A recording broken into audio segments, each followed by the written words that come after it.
ज्यों ही थोड़ा आगे बढ़ते हैं तो देवताओं ने हनुमान जी के बुद्धि की परीक्षा लेने के लिए सुरसा नाम की नागों की माता को भेज दिया।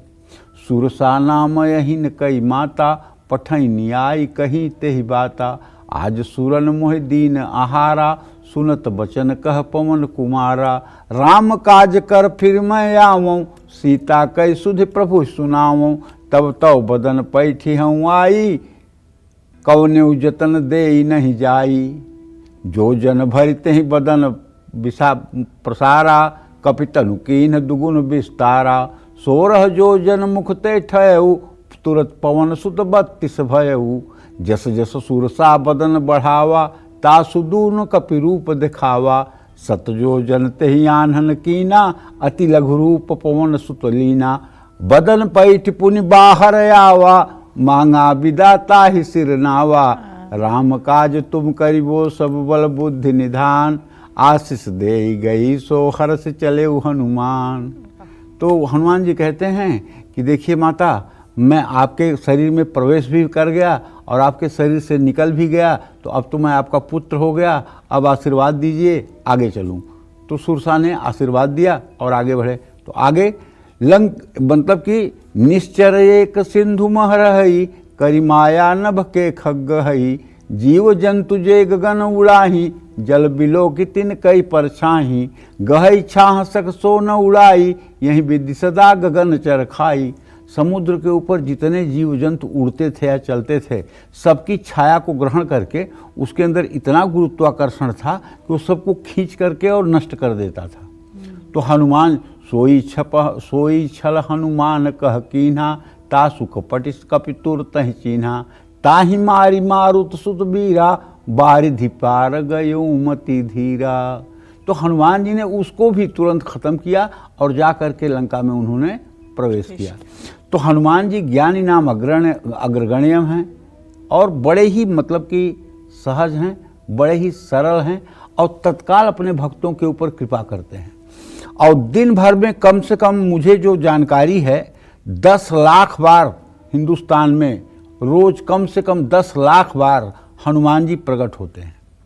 जैसे आप हनुमान चालीसा का पाठ कर रहे हैं, किसी संकट में हैं तो किसी वृद्ध के रूप में, किसी युवा के रूप में, किसी युवती के रूप में आकर के आपकी मदद करके चल देंगे। कहीं आप ऐसे निर्जन में विपत्ति में पड़े हुए हैं और आपने हनुमान को याद किया तो वहाँ किसी न किसी रूप में आपकी सहायता करके चल देंगे। ऐसे लाखों बार, 10 लाख बार कम से कम हिंदुस्तान में अपने भक्तों के लिए उपलब्ध रहते हैं। अब एक छोटी सी बात बताऊं। जब गोस्वामी तुलसीदास जी थे और रामचरितमानस की रचना की, 77 बरिस की उम्र में रामचरितमानस की रचना गोस्वामी जी ने की थी। उस समय गोस्वामी जी की उम्र कितनी थी? 77 साल। ध्यान दो, उम्र क्यों बता रहा हूं, आगे कथा में सुनने को मिलेगा। अच्छा। तो एक दिन गोस्वामी जी कथा कह रहे थे, खूब भीड़ बैठी थी और एक तांगा, जिसको मतलब कि तांगा कहते हैं, घोड़े से जो चलता है, उस पे एक सुंदरी स्त्री, 2-4 मतलब कि बाजा वजा बजाने वाले जा रहे थे और सुंदरी स्त्री ने देखा कि तुलसीदास जी गोस्वामी जी कथा कह रहे हैं। वो तुरंत मतलब कि कूद करके आई और बोली, अरे पंडित जी, बलैया जाऊँ आपके, आप कहाँ हैं? इतने दिन से कोठे पे नहीं आ रहे हैं। गोस्वामी जी हक्के बक्के रह गए। अब जनता ने सोचा, अच्छा तो ये इतनी कथा कहने वाले वेश्या के घर भी जाते हैं। तो आधी भीड़ उठ करके चली गई तुरंत और गोस्वामी जी कथा कहने लगे। फिर दूसरे दिन वो मतलब कि जो है शराब निकालने वाले जो होते हैं, वो अपना शराब का हांडी वाड़ी लेके जा रहे थे। देखे आए और गोस्वामी जी को प्रणाम किए, बोले आजकल महाराज जी मंगा नहीं रहे हैं सेवा में और थोड़ा पैसा भी बकाया है आपके ऊपर, जो आपने पिया है तो उसको आप दे नहीं रहे हैं। तो गोस्वामी जी प्रणाम किए और वो चला गया। तो फिर आधी जनता और उठ के चली गई।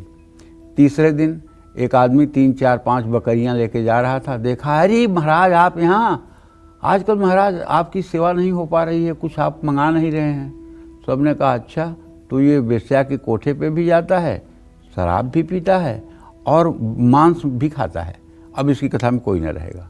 सब उठ के चले गए, कोई न बचा, एक बचे।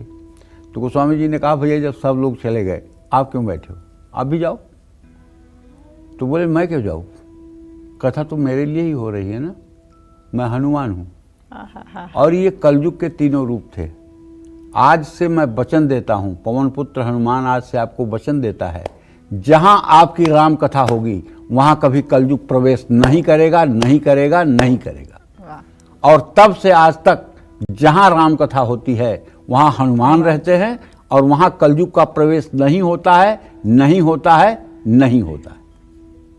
ये है हनुमान जी की अपने भक्तों के प्रति निष्ठा, शक्ति और उनका स्नेह, उनका दुलार, उनका आदर। वो तो आप राम नाम कह दो तो आपके अधीन हो जाएंगे। राम नाम कह दो, मंत्रों की तो बात जाने दो, तो पंडिताई है। पंडित जी लोग अपना प्रोफेशन चलाने के लिए जितना बड़ा मंत्र बोलेंगे उतनी बड़ी दक्षिणा, जितना देर तक संकल्प बोलेंगे उतनी बड़ी दक्षिणा। ये सब तो द्रव्योपार्जन के लिए। लेकिन अगर हनुमान को प्रसन्न ही करना है तो राम राम बोल दो ना, वो आपके पीछे पीछे घूमने लगेंगे। जैसे राधा राधा कहने पे कृष्ण भागने लगते हैं पीछे पीछे, वैसे राम राम कहने पे हनुमान जी पीछे पीछे भागने लगते हैं। लेकिन हाँ, जरूरत है, जानकारी है, मैं बताना चाहूँगा। नियमित रूप से हनुमान जी का मंत्र जपने से भक्तों के अंदर विनम्रता आती है। जिस भक्त, हनुमान के भक्त में अगर विनम्रता न आए तो हनुमान का भक्त नहीं। और मंत्र क्या है? ओम हं हनुमतये नमः।